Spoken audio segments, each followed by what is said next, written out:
വയനാട്ടിലെത്തിയ മന്ത്രിതല സംഘം കൂടുതൽ RTTകളും 2 ഫോറസ്റ്റ് സ്റ്റേഷനുകളും അനുവദിക്കുമെന്ന് വയനാട്ടുകാരെ അറിയിച്ചിട്ടുണ്ട്. ജില്ലാതലത്തിൽ ഈ പ്രവർത്തനങ്ങൾ നിരീക്ഷിക്കാൻ ഒരു മോണിറ്ററിംഗ് സമിതിയും രൂപീകരിക്കും. ഈ തീരുമാനങ്ങൾ കൊണ്ട് മാത്രം വയനാട്ടുകാരുടെ പ്രശ്നങ്ങൾ പരിഹരിക്കപ്പെടും. സ്വാഗതം. സ്പെഷ്യൽ എഡിഷനിലേക്ക് നമ്മളൊപ്പം അതിഥികളായി ടി സിദ്ദീഖ് MLA, CPI നേതാവ് EJ ബാബു, പരിസ്ഥിതി പ്രവർത്തകൻ CR നീലകണ്ഠൻ എന്നിവർ. ആദ്യം T Siddique MLA. T Siddique, നിങ്ങൾ എന്തുകൊണ്ടാണ് ആ യോഗം ബഹിഷ്കരിച്ചത്?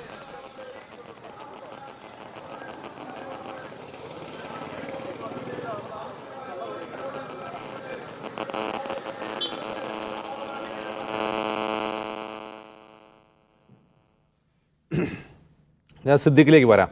ശ്രീ EJ ബാബു, ഇന്ന് മന്ത്രിമാർ നൽകിയ ഉറപ്പ് എത്രമാത്രം വയനാട്ടുകാരെ സഹായിക്കുന്നതാണ്?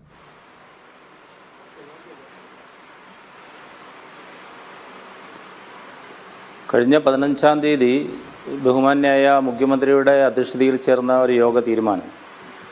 ആ യോഗത്തിൽ പങ്കെടുത്ത വയനാട്ടിലെ 3 MLAമാർ, വയനാട്ടിലെ ജില്ലാ പഞ്ചായത്ത് പ്രസിഡന്റ് അടക്കമുള്ള ജനപ്രതിനിധികൾ അവരുടെ സാന്നിധ്യത്തിലെടുത്ത ഒരു തീരുമാനത്തിൻ്റെ അടിസ്ഥാനത്തിലാണ് ഇന്ന് കേരളത്തിലെ 3 മന്ത്രിമാർ വയനാട്ടിൽ സന്ദർശനം നടത്തുകയും വയനാട്ടിൽ അതിൻ്റെ ഒരു ഉന്നതതല യോഗം വിളിച്ചുകൊണ്ട് വയനാട്ടിലെ വന്യജീവി ശല്യവുമായി ബന്ധപ്പെട്ടുകൊണ്ടുള്ള വിഷയങ്ങൾ പരിഹരിക്കുന്നതിനാവശ്യമായ നിർദ്ദേശങ്ങൾ സ്വരൂപിച്ചുകൊണ്ട് ഗവൺമെൻറ്റിൽ അതിനാവശ്യമായ നടപടികൾ സ്വീകരിക്കാനുള്ള തീരുമാനമാണ് എടുത്തിരുന്നത്.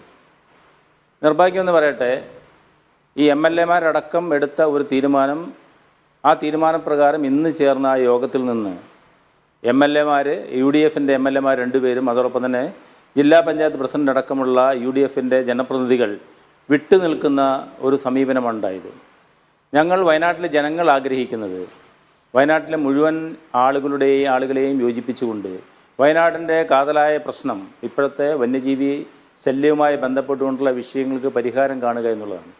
ഇന്നത്തെ യോഗത്തിൽ വെച്ചുകൊണ്ട് UDFൻ്റെ MLAമാരും ജനപ്രതിനിധികളും വിട്ടുപോയെങ്കിൽ പോലും ബാക്കിയുള്ള ജനപ്രതിനിധികളും മറ്റ് രാഷ്ട്രീയ പാർട്ടി നേതാക്കന്മാരും പങ്കെടുത്ത ആ ചർച്ചയിൽ വയനാട്ടിൽ ഇന്ന് നേരിടുന്ന രൂക്ഷമായ വന്യമൃഗശല്യത്തെക്കുറിച്ച് വളരെ സമഗ്രമായ ചർച്ചകൾ നടക്കുകയും ആ ചർച്ചയിൽ നിന്ന് ഉരുത്തിരിഞ്ഞു വരുന്ന തീരുമാനങ്ങൾ നടപ്പിലാക്കാമെന്ന് ബഹുമാനരായ മന്ത്രിമാർ ഉറപ്പ് നൽകിക്കൊണ്ടാണ് ഇന്നത്തെ ആ ചർച്ച പര്യവസാനിച്ചത്. ഞങ്ങൾ മനസ്സിലാക്കുന്നത് ഈ വിഷയങ്ങൾ പരിഹരിക്കാൻ വേണ്ടി, അതായത് ഒരു ഗവൺമെൻറ് ലെവലിൽ നിന്നുകൊണ്ട് വിഷയങ്ങൾ പരിഹരിക്കാൻ ആവശ്യമായ ചർച്ചകളും തീരുമാനങ്ങളുമാണ് എടുത്തിട്ടുള്ളത്.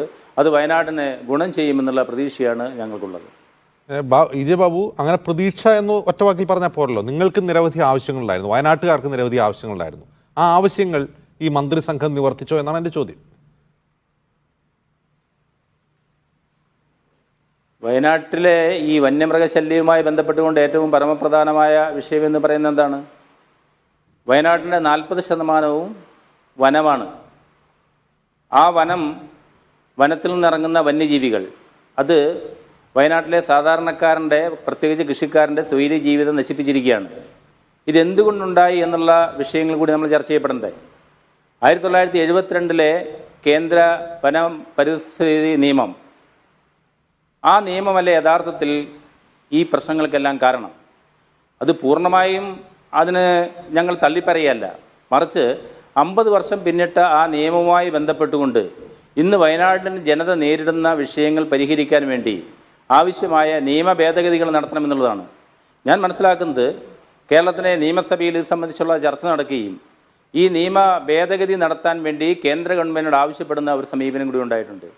ഇവിടുത്തെ വിഷയം ശാശ്വതമായി പരിഹരിക്കുക എന്ന് പറഞ്ഞാൽ ആ കേന്ദ്ര നിയമത്തിൽ അടിസ്ഥാനപരമായി ഭേദഗതി വരുത്തിക്കൊണ്ട് മാത്രമേ ആ വിഷയങ്ങൾക്ക് ഒരു പൂർണ്ണമായ പരിഹാരം ഉണ്ടാക്കിയെടുക്കാൻ വേണ്ടി സാധിക്കുകയുള്ളൂ. അതോടൊപ്പം തന്നെ നിലവിലുള്ള ആ നിയമത്തിൽ പറയുന്ന കാര്യങ്ങൾ നടപ്പിലാക്കാൻ വേണ്ടി ബന്ധപ്പെട്ട അധികാരികൾ തയ്യാറാകുകയും ചെയ്യണം. അത് തയ്യാറായി കഴിഞ്ഞാൽ ഒരു പരിധിവരെ ഇവിടുത്തെ വിഷയങ്ങൾ പരിഹരിക്കാൻ വേണ്ടി പറ്റും. ഞാൻ ഉദ്ദേശിക്കുന്നത് നിലവിലെ 72 നിയമത്തിൽ പറയുന്ന അക്രമകാരികളായ മൃഗങ്ങൾ പുറത്തിറങ്ങി മനുഷ്യജീവനെ ഹാനികരമായി ഭീഷണിയായി വന്നു കഴിഞ്ഞാൽ ആ മൃഗങ്ങളെ വെടിവെച്ച് കൊല്ലുവാനുള്ള ഉത്തരവ് പുറപ്പെടുവിക്കാൻ വേണ്ടി മുഖ്യ വനപാലകന് അധികാരമുണ്ട്. നിർഭാഗ്യമെന്ന് പറയട്ടെ, ആ വിധത്തിലുള്ള അധികാരങ്ങൾ പ്രയോഗിക്കാൻ വേണ്ടി ഈ മുഖ്യ വനപാലകൻ തയ്യാറാകുന്നില്ല എന്നുള്ള ഒരു പരിമിതി കൂടി നമ്മൾ കാണണം. മുഖ്യ വനപാലകൻ അങ്ങനെ തയ്യാറാവാത്തത് അദ്ദേഹത്തിന് നിയമപരമായ അദ്ദേഹത്തിനാണ് അധികാരമെങ്കിൽ സർക്കാരിന് ആ ഉദ്യോഗസ്ഥനോട് ആവശ്യപ്പെടാമല്ലോ, നിങ്ങൾക്ക് മേൽ അർപ്പിതമായ ചുമതല നിർവഹിക്കാൻ നിങ്ങൾ തയ്യാറാവണമെന്ന് സർക്കാരിന് ആവശ്യപ്പെടാമല്ലോ. അങ്ങനെ ഒരു ഉറപ്പ് ഈ മന്ത്രിസഭ നൽകിയോ നിങ്ങൾക്ക്? ഞങ്ങളത് ആവശ്യപ്പെടുന്നുണ്ട്. അതേ നിയമപരമായി ആ മുഖ്യ വനപാലകൻ ചെയ്യേണ്ട കാര്യങ്ങൾ ചെയ്യണ്ടേ? ഇപ്പോൾ കഴിഞ്ഞ 2023 ഫെബ്രുവരി മാസം 8-ാം തീയതി ബഹുമാനപ്പെട്ട കേന്ദ്ര വനം പരിസ്ഥിതി മന്ത്രാലയം വകുപ്പ് മന്ത്രി സഖാവ് സന്തോഷ് കുമാർ എംപിക്ക് ഒരു കത്ത് കൊടുത്തിട്ടുണ്ട്. ആ കത്തിൽ തന്നെ ഓരോ സംസ്ഥാനങ്ങളിലുണ്ടാകുന്ന മനുഷ്യരും മൃഗങ്ങളും വന്യജീവികളും തമ്മിലുണ്ടാകുന്ന സംഘർഷം അതിന് പരിഹരിക്കാൻ വേണ്ടി മുഖ്യ വനപാലകന് അധികാരമുണ്ട് എന്നുള്ള കാര്യം വളരെ കൃത്യമായി പറയുന്നുണ്ട്. അത് പരിശോധിച്ച് കഴിഞ്ഞാൽ തന്നെ ഈ മുഖ്യ വനപാലകൻ ഇടപെടുന്നില്ല എന്നുള്ള വസ്തുത നമ്മൾ മനസ്സിലാക്കേണ്ടി വരും. അത് ഇടപെടണം എന്നുള്ള അഭിപ്രായം കൂടി ഞങ്ങൾക്കുണ്ട്. ശരി, ഇടപെടുന്നില്ലെങ്കിൽ അത് ആരുടെ വീഴ്ചയാണ് ശ്രീ ബാബു? അതിൽ നമുക്ക് മനസ്സിലാക്കേണ്ടത് വനം എന്ന് പറഞ്ഞാൽ അത് കേരളത്തിൻ്റെ ഒരു കൺകറന്റ് ലിസ്റ്റിൽ പെട്ടതാണെന്നുള്ളത് നമുക്കറിയാം. പലപ്പോഴും ഈ ഉയർന്ന IFS ഉദ്യോഗസ്ഥർ അവരുടെ നിയന്ത്രണങ്ങൾ, ഇപ്പോൾ ഉദാഹരണമായി സംസ്ഥാന ഗവൺമെൻറ്റിൽ അവർക്ക് നിയന്ത്രണങ്ങൾ ഉണ്ടെങ്കിൽ പോലും അത് പൂർണ്ണമായി അനുസരിക്കാൻ തയ്യാറാകുന്നില്ല എന്നൊരു വസ്തുതയാണ്. ഞാൻ ഉദാഹരണം പറയാം. ഈ കഴിഞ്ഞ പോള് മരിച്ച ദിവസം 16-ാം തീയതി പോള് മരിക്കുകയാണ്. അപ്പോൾ നമ്മളെന്താ பார்த்தത്? ഞങ്ങൾ TV യിൽ കൂടി കാണുന്നുണ്ട്. ഈ ആനയെ മയക്കുവെടി വെക്കാൻ വേണ്ടി ഉത്തരവ് പുറപ്പെടുവിക്കും എന്ന് പറയുകയാണ്. പക്ഷേ ഈ ബഹുമാനപ്പെട്ട മന്ത്രി ഇങ്ങനെ ഉത്തരവ് പുറപ്പെടുവിക്കുമെന്ന് TV യിൽ കാണുന്നുണ്ടെങ്കിലും മണിക്കൂറുകൾക്ക് ശേഷമാണ് അതിന് ഉത്തരവ് പുറപ്പെടുവിക്കാൻ വേണ്ടി സാധിച്ചിട്ടുള്ളത്. എന്തുകൊണ്ടാണ് ഇങ്ങനെ വരുന്നത്? ഈ മുഖ്യ വനപാലകനിലെ ആ കാര്യങ്ങൾ ചെയ്യേണ്ടത്. അതുകൊണ്ടാണ് ഞങ്ങൾ ആവശ്യപ്പെടുന്നത്, ഇങ്ങനെയുള്ള സന്ദർഭങ്ങളിൽ അതായത് ഒരു ഉപദ്രവകാരിയായ ഒരു മൃഗം നാട്ടിലിറങ്ങി പ്രശ്നമുണ്ടാക്കി കഴിഞ്ഞാൽ ആ മൃഗങ്ങളെ മയക്കുവെടി വയ്ക്കാനുള്ള അധികാരം ഈ മുഖ്യ വനപാലകരിൽ നിന്ന് മാറ്റിക്കൊണ്ട് കുറഞ്ഞപക്ഷം ഈ CCCF തലത്തിലുള്ള ആളുകൾക്ക് ആ അധികാര വികേന്ദ്രീകരണം നടത്തണമെന്നുള്ള അഭിപ്രായം കൂടി ഞങ്ങൾക്ക് ഈ വിഷയത്തിലുണ്ട്. അല്ല, എൻ്റെ സംശയം ഒരു കൺകറന്റ് ലിസ്റ്റിൽപ്പെട്ട ഒരു വിഷയമാണെങ്കിൽ പോലും സംസ്ഥാനത്ത് അതിന് ചുമതലയുള്ള ഒരു ഉദ്യോഗസ്ഥനെ നിലയ്ക്ക് നിർത്താൻ നിങ്ങളുടെ സർക്കാരിന് കഴിയുന്നില്ല. അതായത് വനം വകുപ്പിനെതിരെ ഒരു ഘടകകക്ഷിയായ CPIയുടെ നേതാവായ അങ്ങ് തന്നെ പറയുന്നു നിങ്ങളുടെ സർക്കാർ ഇക്കാര്യത്തിൽ പരാജയമാണെന്ന്. സമ്മതിച്ചുകൂടെ?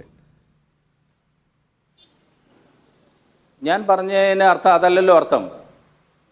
ഇപ്പറയുന്ന ഉയർന്ന IFSകാർ യഥാർത്ഥത്തിൽ ഈ ജനങ്ങളുടെ വിഷയങ്ങൾ വേണ്ടാവിധം പരിശോധിച്ചുകൊണ്ട് നിയമത്തിൽ പറയുന്ന കാര്യങ്ങൾ നടപ്പിലാക്കുന്നില്ല എന്നുള്ള ആക്ഷേപമാണ് ഞാൻ പറഞ്ഞത്.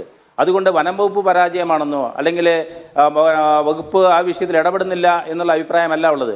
പലപ്പോഴും ഉയർന്ന ഉദ്യോഗസ്ഥരിൽ നിന്ന് ഞങ്ങൾക്ക് ലഭിക്കുന്ന അനുഭവം ഇതാണ്. വയനാട്ടിലെ പല വിഷയങ്ങളും ഈ അടുത്ത കാലത്ത് നടന്ന ഓരോ വിഷയങ്ങളെടുത്ത് പരിശോധിച്ചാലും ഈ മുഖ്യ വനപാലകൻ ആ വിധത്തിൽ ഇടപെടുന്നില്ല എന്നുള്ള ആക്ഷേപം നമുക്ക് മനസ്സിലാക്കാൻ വേണ്ടി കഴിയും.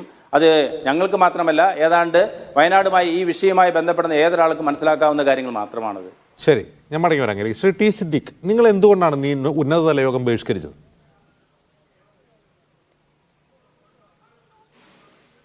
ഒന്ന് കേൾക്കാവോ? കേൾക്കാം, സിദ്ദിഖ് പറഞ്ഞോളൂ. കേൾക്കുന്നുണ്ടോ? കേൾക്കാം, പറഞ്ഞോളൂ. ഞങ്ങൾ ഇന്ന് ഉന്നതതല യോഗം ബഹിഷ്കരിക്കാനുള്ള നിരവധിയായ കാരണങ്ങളുണ്ട്. ഒന്ന്, വയനാടിൻ്റെ സാമൂഹ്യ ജീവിതം മുഴുവൻ ഗുരുതരമായ രീതിയിൽ തകർക്കപ്പെട്ട ഒരു പ്രത്യേക സാഹചര്യമാണ്.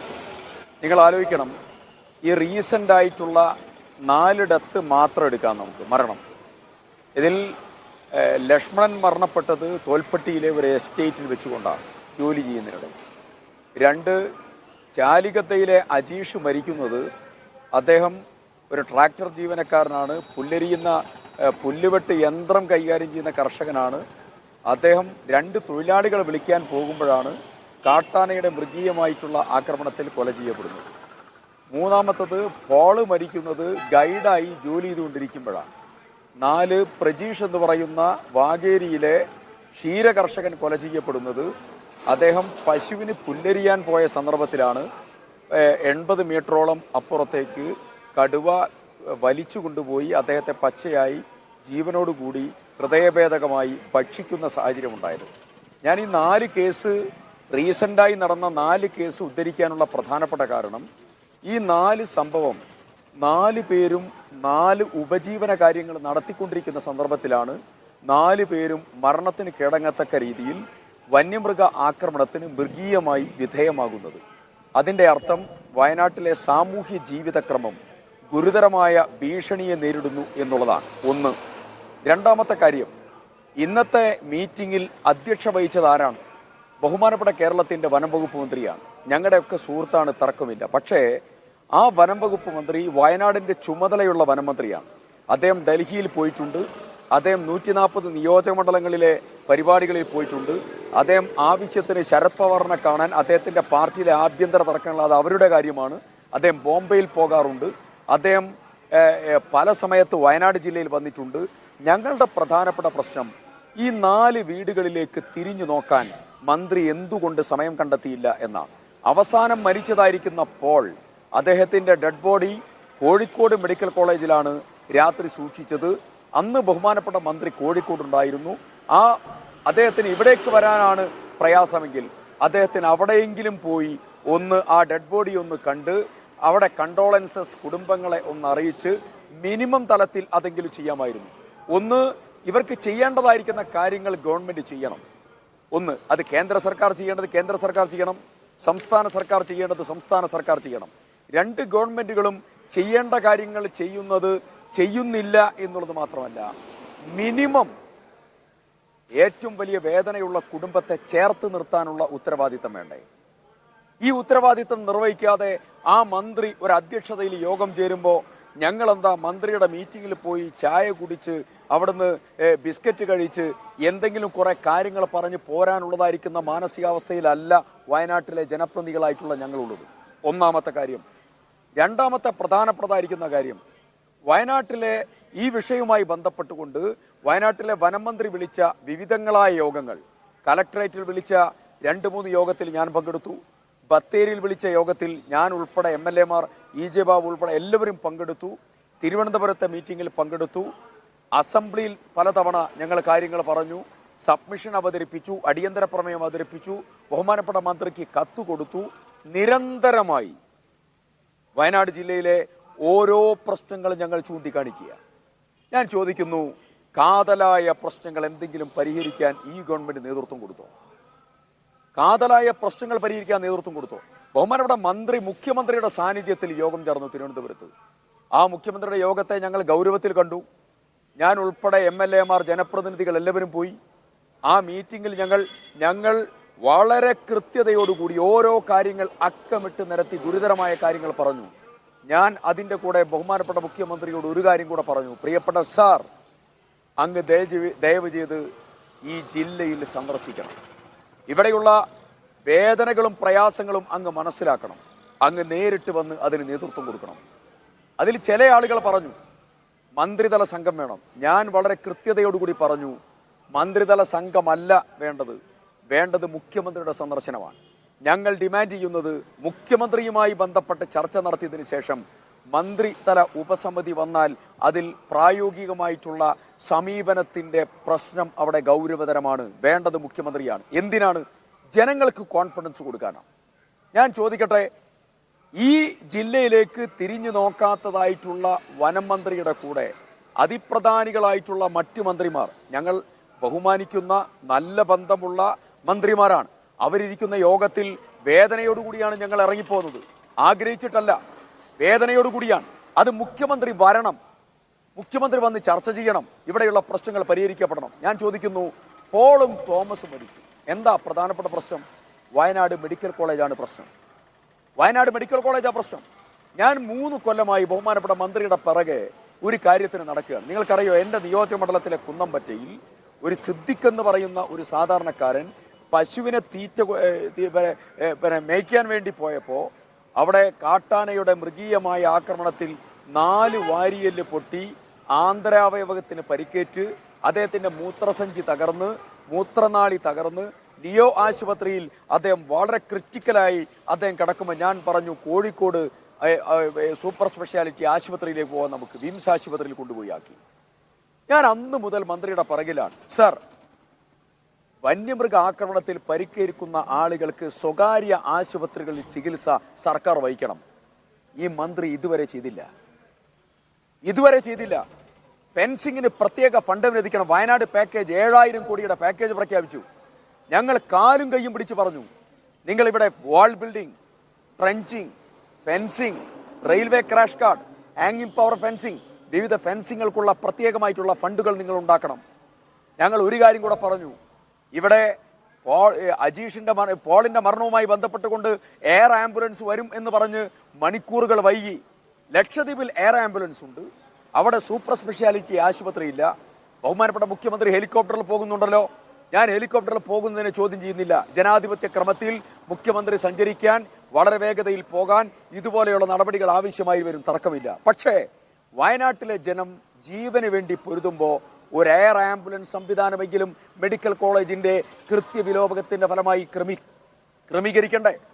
ആവാസ വ്യവസ്ഥ പരിപാലിക്കാനുള്ള നടപടി, പ്രതിരോധ സംവിധാനം ക്രമീകരിക്കാനുള്ള നടപടി, 3 സംസ്ഥാനങ്ങൾ ഏകീകരിക്കാനുള്ളതായിരിക്കുന്ന നടപടി, ഒരു ബയോസ്ഫിയറാണ് നമ്മുടെ മുത്തങ്ങ, വയനാട് വൈൽഡ് ലൈഫ്, മുത്തങ്ങ, നമ്മുടെ ബന്ദിപ്പൂര്, അതുപോലെ മുതുമല, നാഗർഹോള, ഇതൊരു ബയോസ്ഫിയറാണ്. ഈ ബയോസ്ഫിയറുമായി ബന്ധപ്പെട്ടുകൊണ്ട് ഏകീകൃത സംവിധാനം വേണം. ഇതൊക്കെ ഞങ്ങൾ ഡിമാൻഡ് ചെയ്തിട്ട് എത്ര കാലമായി? ഏകവിള തോട്ടം പടർന്ന് പന്തലിക്കുകയാണ് വയനാട്ടിലെ കാടുകളിൽ. ഇത് ഒഴിവാക്കാനുള്ള നടപടി വേണം. സെന്ന, അക്വേഷ്യ തുടങ്ങി, തേക്ക് തുടങ്ങി ഓരോ കാര്യങ്ങൾ എണ്ണി എണ്ണി പറഞ്ഞു ഞങ്ങൾ. നടപടിയുണ്ടോ? ഒരു നടപടിയുമില്ല. ഈ നടപടി സ്വീകരിക്കാതെ ഞങ്ങൾ പറഞ്ഞത് ഇനി ചർച്ചയല്ല വേണ്ടത്, ഇനി വേണ്ടത് നടപടിയാണ്. ആ നടപടിക്ക് വേണ്ടിയാണ് ഞങ്ങൾ ഇന്ന് വേദനയോടുകൂടി ബഹിഷ്കരിക്കാൻ. ഇപ്പോൾ ഇന്ന് മന്ത്രിമാർ നൽകിയ ഉറപ്പുകൾ മുഖ്യമന്ത്രി തന്നെ വന്നു എന്ന് കരുതുക, മുഖ്യമന്ത്രി തന്നെ ഇന്ന് യോഗത്തിന് വന്നു എന്ന് കരുതുക, ഇന്ന് നൽകിയിട്ടുള്ള വാഗ്ദാനങ്ങൾ തന്നെയാണ് നൽകുന്നതിൽ അതുകൊണ്ട് എന്താണ് വ്യത്യാസമുള്ളത്? ഒന്ന്, ബഹുമാനപ്പെട്ട മന്ത്രിയുടെ സാന്നിധ്യത്തിൽ നിരവധി തവണ എടുത്ത് ചർച്ച ചെയ്ത് ഈ തീരുമാനം ഞങ്ങൾ ഉണ്ടാക്കും എന്ന് പറഞ്ഞതായ അതേ മന്ത്രിയുടെ അധ്യക്ഷതയിൽ ഇന്ന് യോഗം ചേരുകയാണ് വയനാട്ടിൽ. ഞങ്ങൾ വിശ്വസിക്കണോ? ആ മന്ത്രിയാണ് ഇന്ന് അധ്യക്ഷത വഹിച്ചത്. ബാബു ഉണ്ടായിരുന്നല്ലോ ചർച്ച ചെയ്തപ്പോൾ ബത്തേരിയിൽ, ഞങ്ങൾ തിരുവനന്തപുരത്ത് ചർച്ച ചെയ്തല്ലോ, ഞങ്ങൾ ഈ കലക്ടറേറ്റിൽ ചർച്ച ചെയ്തല്ലോ, ഞങ്ങൾ നിയമസഭയിൽ പലതവണ ചോദിച്ചപ്പോൾ അതേ ഉറപ്പ് നൽകിയല്ലോ, ഞങ്ങൾ കത്ത് മുഖാന്തരം ചോദിച്ചപ്പോൾ നേരിട്ട് സംസാരിച്ച് ഉറപ്പ് നൽകിയല്ലോ. ഏതെങ്കിലും ഉറപ്പ് പാലിച്ചോ ഈ ബഹുമാനപ്പെട്ട മന്ത്രി? തിരിഞ്ഞു നോക്കിയോ വയനാട്ടിലേക്ക്? ഈ ഉറപ്പ് ബഹുമാനപ്പെട്ട മുഖ്യമന്ത്രി ഇവിടെ വന്ന് സംസാരിക്കണം എന്ന് പറഞ്ഞത് ഈ മന്ത്രിയിൽ നിന്ന് പ്രതീക്ഷിക്കുന്നില്ല എന്നുള്ളത് കൊണ്ട് ഉറപ്പ് ജലരേഖയാണ്. അതിൻ്റെ അടിസ്ഥാനത്തിലാണ് ഞങ്ങൾ ഒരു കാര്യം കൂടെ പറയുന്നു. ഈ മന്ത്രിയെ, ബഹുമാനപ്പെട്ട മന്ത്രിയെ ഈ ഫോറസ്റ്റ് ഡിപ്പാർട്ട്മെന്റ് ചുമതലയിൽ നിന്ന് ഒഴിവാക്കണം, വയനാടിന്റെ ചുമതലയിൽ നിന്ന് ഒഴിവാക്കണം. വയനാട്ടിലെ ജനതയെ ജീവൻ വലിയ പരീക്ഷണത്തിന് വിധേയമാക്കി പോകുന്നതായ ഈ വയനാട്ടിലെ പരീക്ഷണത്തിന് ഇനി വിടരുത് എന്നുള്ളതാണ് ഞങ്ങളുടെ ഉത്തരവാദപ്പെട്ടതായിരിക്കുന്ന ഞങ്ങളുടെ ആഗ്രഹവും ഞങ്ങളുടെ നിർദ്ദേശവും. ശരി, ശ്രീ സിആർ നീലകണ്ഠൻ, ഇവിടെ ബാബു സംസാരിച്ചു തുടങ്ങിയപ്പോൾ ഒരു കാര്യം നമ്മുടെ ഈ വന്യജീവി മനുഷ്യ സംഘർഷത്തിൽ നിർണായകമായ തീരുമാനങ്ങൾ എടുക്കാൻ ചുമതലപ്പെട്ട ഉത്തരവാദിത്തപ്പെട്ട ഉദ്യോഗസ്ഥരാണ് ചീഫ് വൈൽഡ് ലൈഫ് വാർഡൻ. അപ്പോൾ അദ്ദേഹം വേണ്ടത്ര റിയാക്ട് ചെയ്യുന്നില്ല എന്നുള്ള ഒരു പ്രശ്നമായി ഭരണകക്ഷിയിലെ പാർട്ടിയായ CPIയുടെ നേതാവായ ബാബു തന്നെ ചൂണ്ടിക്കാട്ടുന്നു. അപ്പോൾ ഈ ഉദ്യോഗസ്ഥൻ സംസ്ഥാന സർക്കാരിനെ അംഗീകരിക്കാൻ ഉത്തരവാദിത്തപ്പെട്ട ആളല്ലേ? അദ്ദേഹത്തിന് ഈ കൂറ് കേന്ദ്ര സർക്കാരിനാണെങ്കിൽ പോലും കേന്ദ്രത്തിനും ഇവിടെ ആളുകളെയൊക്കെ, ഇപ്പോൾ കേന്ദ്ര സർക്കാരിനാണെങ്കിലും ഇവിടെ ആളുകളെയൊക്കെ വന്യമൃഗങ്ങൾ കൊന്നോട്ടെ എന്നൊരു നിലപാടൊന്നും ഉണ്ടാവില്ലല്ലോ. അപ്പോൾ ഈ ഉദ്യോഗസ്ഥനെ കൊണ്ട് കാര്യങ്ങൾ നടപ്പാക്കിക്കുക എന്ന കാര്യത്തിൽ സർക്കാർ പരാജയമാണെന്ന് സമ്മതിക്കണോ? മറ്റൊരു കാര്യം, ദീർഘകാല പദ്ധതികൾ വേണം ഈ കോൺഫ്ലിക്റ്റ് അവസാനിപ്പിക്കണമെങ്കിൽ. ആ പദ്ധതികൾക്ക് ഇന്നെടുത്ത തീരുമാനങ്ങൾ എത്രമാത്രം ഗുണകരമാണ്? അതിൽ ഒന്നാമത്തെ കാര്യം, ഞാൻ ഈ ഒരു ഗവൺമെൻറ് ഏത് മന്ത്രി എന്നുള്ളതല്ല, 2013 മുതലാണ് ജിംസെ ഇത് ഏറ്റവും കൂടുതൽ ഉയർന്നു വന്നത്. അവിടുത്തെ കണക്കുകൾ ബാബുവും സിദ്ദിഖും അവർക്കുള്ളവരാണ്. 2013 ഇത് കണക്ക് വെച്ച് ഉയർന്നു വരുന്ന കാലം മുതൽ ഇതിന് ദീർഘകാലവും ഹ്രസ്വകാലവുമായ പരിഹാരം വേണം എന്ന് വളരെ കാലമായി ആവശ്യപ്പെടുന്ന ആളുകളാണ് ഞങ്ങളൊക്കെ. ഇവർ ജനപ്രതിനിധികളും രാഷ്ട്രീയ പാർട്ടികളും അത് ആവശ്യപ്പെടുന്നുണ്ട്. പക്ഷേ എന്ത് പ്രവർത്തനമാണ് ഹ്രസ്വകാലത്തിന് ഇങ്ങനെ നേരത്തെ ശ്രീ സിദ്ദിഖ് പറഞ്ഞ പ്രധാന കാര്യങ്ങൾ, അതിൻ്റെ തടസ്സങ്ങൾ കൊടുക്കൽ, അതൊക്കെ ഉണ്ട്. അജിംസി ചോദിച്ച ചോദ്യം, നിഷ്ക്രിയത, നിസ്സംഗത, വിവരദോഷം, കെടുകാര്യസ്ഥത, ഇത് 4ഉം നമ്മുടെ ഭരണകൂടത്തെ ബാധിച്ചിരിക്കുന്നു. ഇതൊരു മന്ത്രിയുടെ പ്രശ്നമാണോ വേറെ ഏതെങ്കിലും പ്രശ്നമാണോ എന്ന് എനിക്കറിയില്ല. കാരണം മന്ത്രി മാത്രമല്ലോ, ക്യാബിനറ്റ് എന്ന് പറഞ്ഞാൽ കൂട്ടുത്തരവാദിത്തമല്ലേ. അതുകൊണ്ട് എനിക്ക് സിദ്ദിഖ് പറഞ്ഞാൽ എനിക്ക് മനസ്സിലായില്ല. മുഖ്യമന്ത്രി വന്നുകൊണ്ട് കാര്യമുണ്ടെന്ന് പറഞ്ഞാൽ കൂട്ടുത്തരവാദിത്തമുള്ള ഏത് മന്ത്രി ഒരുപോലെയാണ്. എന്തായാലും മന്ത്രിമാർ വരട്ടെ എന്നവർ വീട്ടിൽ പോയി ഒരു ഉറപ്പ് കൊടുത്തു. പക്ഷെ മന്ത്രിമാർ ഉറപ്പ് കൊടുത്തുകൊണ്ട് ഇത് വരില്ല. വൈൽഡ് ലൈഫ് ഗാർഡൻ്റെ കാര്യം പറഞ്ഞാൽ വളരെ ഫസ്റ്റായിട്ടൊരു ചോദ്യമുണ്ട്, ശ്രീ സിദ്ദിഖ് അടക്കം ചോദിക്കണം. കേരളത്തിലൊരു വൈൽഡ് ലൈഫ് ബോർഡുണ്ട്. ആ വൈൽഡ് ലൈഫ് ബോർഡിനാണ് നേരത്തെ പറഞ്ഞ് നിങ്ങൾ നിയമസഭയിൽ പ്രമേയം പാസ്സാക്കിയിട്ട് പോലും കാര്യമില്ല. വൈൽഡ് ലൈഫ് ബോർഡിൻ്റെ റെക്കമെൻഡേഷനാണ് യഥാർത്ഥത്തിൽ ഇക്കാര്യത്തിൽ നിയമപരമായ ഭേദഗതി വേണമെങ്കിലും നടപടിക്രമം വേണമെങ്കിലും വേണ്ടത്.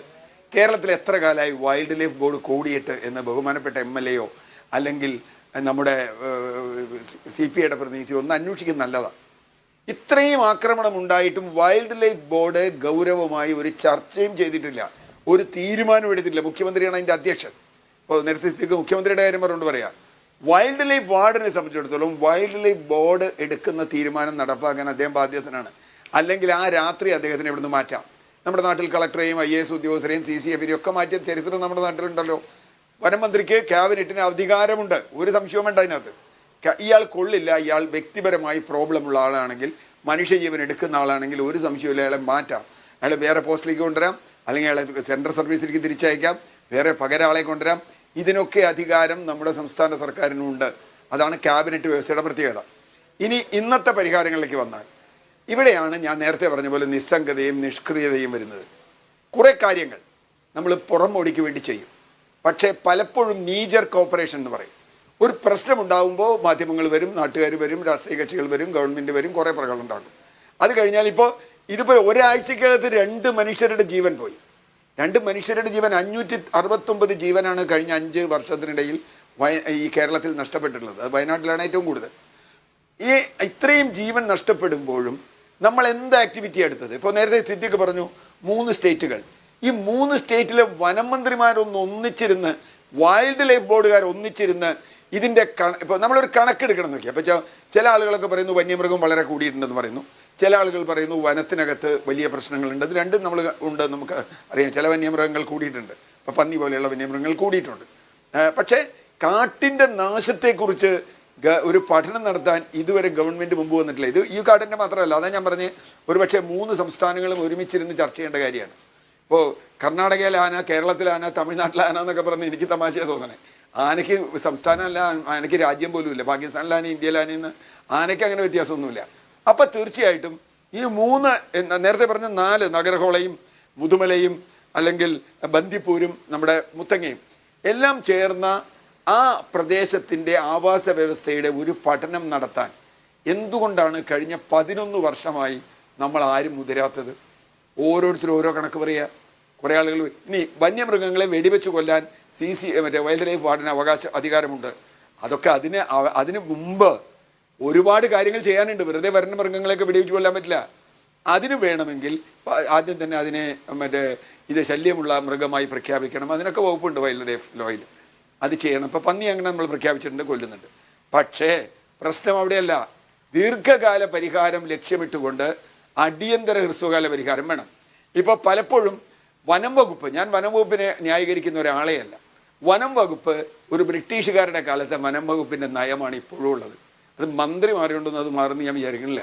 വനം വകുപ്പ് ഇപ്പോഴും ഒരു കൊളോണിയൽ ഭരണത്തിൻ്റെ രീതിയാണ് വനം വകുപ്പിനുള്ളത്. അതുകൊണ്ടാണ് കർഷകരും വനം വകുപ്പും നാട്ടുകാരും തമ്മിൽ നിരവധി സംഘർഷങ്ങൾ ഉണ്ടാവുന്നത്. കൃത്യമായി അവരൊരു പ്രത്യേക ലോ വെച്ച് പോകും. അപ്പോൾ വന നിയമമുണ്ട്, വന്യജീവി നിയമമുണ്ട്, ഭരണഘടനാപരമായ മനുഷ്യൻ്റെ അവകാശമുണ്ട്, വന്യജീവികളുടെ അവകാശമുണ്ട്. ഇതൊക്കെ തൊട്ട് സത്യം ചെയ്തിട്ടാണല്ലോ നമ്മുടെ ആളുകൾ കയറണേ. ഇത് ആധികാരികമായി ഒരു പഠനം പോലും ഇന്ന് ഇവരാരുടെയിലും ഇല്ല. ഞാൻ ഒരു കാര്യം കൂടി പറയാം. കഴിഞ്ഞ ദിവസം തമിഴ്നാട്ടിൽ നിന്ന് ഫോറസ്റ്റുകാരുടെ ഒരു സംഘം പശ്ചിമ ബംഗാളിലേക്ക് പോയി. പശ്ചിമ ബംഗാളിൽ സുന്ദർബനിലെ നമുക്കറിയാലോ, പ്രസിദ്ധമാണല്ലോ അവിടുത്തെ കടുവ.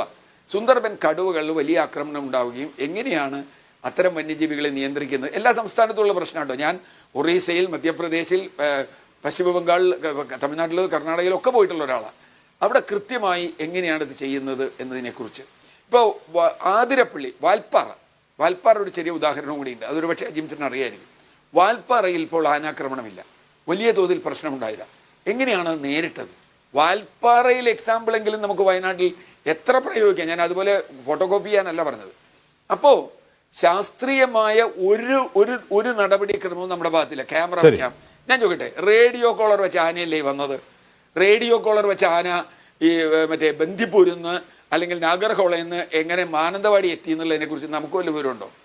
ഇന്നലെ തിരുവനന്തപുരത്ത് ഒരു കുട്ടിയെ കാണാണ്ടായപ്പോൾ പോയി അന്വേഷിച്ച മാതിരിയല്ലേ നമ്മളിപ്പോൾ അന്വേഷിച്ചുകൊണ്ട് കിടക്കണേ? എന്താ നമ്മുടെ വിവരം? ഒരു റേഡിയോ കോളർ വെച്ച ആനയെ കുറിച്ചാണ് ഞാൻ പറയുന്നത്. അപ്പോൾ നിങ്ങൾ CCTV ക്യാമറ വെച്ചു, ആരായി ക്യാമറ ഫുൾ ടൈം നോക്കിക്കൊണ്ടിരിക്കണേ? CCTVയിൽ ആന വന്നു എന്ന് പറഞ്ഞാൽ നമുക്ക് പറയാം, 8:10 ഇന്ന സ്ഥലത്ത് വന്നു, 9:10 ഇന്ന സ്ഥലത്ത് വന്നു, 10:10 ഇന്ന സ്ഥലത്ത് വന്നു, വെള്ളം കുടിച്ചു എന്നൊക്കെ പറയാം. പക്ഷെ അതൊന്നും പോരാ. അപ്പോൾ ഒന്ന്, കാട്ടിലെ ആവാസ വ്യവസ്ഥ വളരെ പ്രധാനമാണ്. 2, ഇതിൽ നിയമ ഭേദഗതി വേണമെങ്കിൽ നമ്മൾ അതിന് യോജിപ്പാണ്, പക്ഷേ ശാസ്ത്രീയമായ ഇൻപുട്ട് വേണം. മൂന്നാമത്തെ ഒരു വിഷയം പറയാം, ഇതിൽ ഇടപെടുന്നതിൽ ഈ ആളുകൾ മരിക്കുമ്പോൾ കുറച്ച് പൈസ കൊടുക്കുന്നതോ ജോലി കൊടുക്കുന്നതോ അതൊക്കെ നല്ല കാര്യം, പക്ഷെ അവിടെ കൊണ്ടൊന്നും നിൽക്കില്ല. കാരണം അതിനപ്പുറത്തേക്കുള്ള പ്രോ ആക്റ്റീവായ കാര്യങ്ങൾ ചെയ്യണം. ഇന്ന് ചെയ്ത കാര്യങ്ങൾ എത്രത്തോളം അതുകൊണ്ട് ഗുണമുണ്ടാകും എന്നുള്ളതൊക്കെ നമുക്ക് കണ്ടറിയാം. ഞാൻ വലിയൊരു ശുഭാപ്തി വിശ്വാസി അല്ലെങ്കിലും വീട്ടിൽ നിന്ന് പുറത്ത് വരാൻ. ശ്രീ ടി സിദ്ദിഖ്, ഞാൻ ബാബുവിലേക്ക് വരാം. സിദ്ദിഖിനോട് ചോദ്യം. ഇപ്പോൾ CR നീലകണ്ഠനോട് ചൂണ്ടിക്കാട്ടി വന്യജീവി ബോർഡ് യോഗം ചേർന്നത് എത്ര നാളായത് ക്വസ്റ്റ്യൻ. ഇപ്പോൾ വാർത്തകൾ വന്നത് ശരിയാണെങ്കിൽ കഴിഞ്ഞ ജനുവരിയിലും കഴിഞ്ഞ വർഷം ഒക്ടോബറിലും ഈ യോഗം ചേർന്നിട്ടുണ്ട്. ആ യോഗത്തിന് നിർണിതമായ അജണ്ടകൾ ഉണ്ടായിരുന്നു. കാരണം ജനുവരിയിലെ യോഗ തീരുമാനങ്ങൾ തന്നെയാണ്, അതേ അജണ്ട യോഗത്തിലെടുത്ത അജണ്ട തന്നെയാണ് ഒക്ടോബറിലും അജണ്ടയായിട്ട് വന്നത്. പക്ഷേ 2023 വളരെ നിർണായകമായ ഒരു വർഷമാണ്. ഈ കൊല്ലം പോലെ തന്നെ കഴിഞ്ഞ വർഷവും വലിയ തോതിൽ ഈ വനം വന്യജീവി സംഘർഷം ഉണ്ടായൊരു വർഷമാണ്. ഈ 2 യോഗത്തിലും ഇതൊരു അജണ്ടയായി പോലും വന്നില്ല Shri T Siddique. അതെന്തുകൊണ്ടാകും?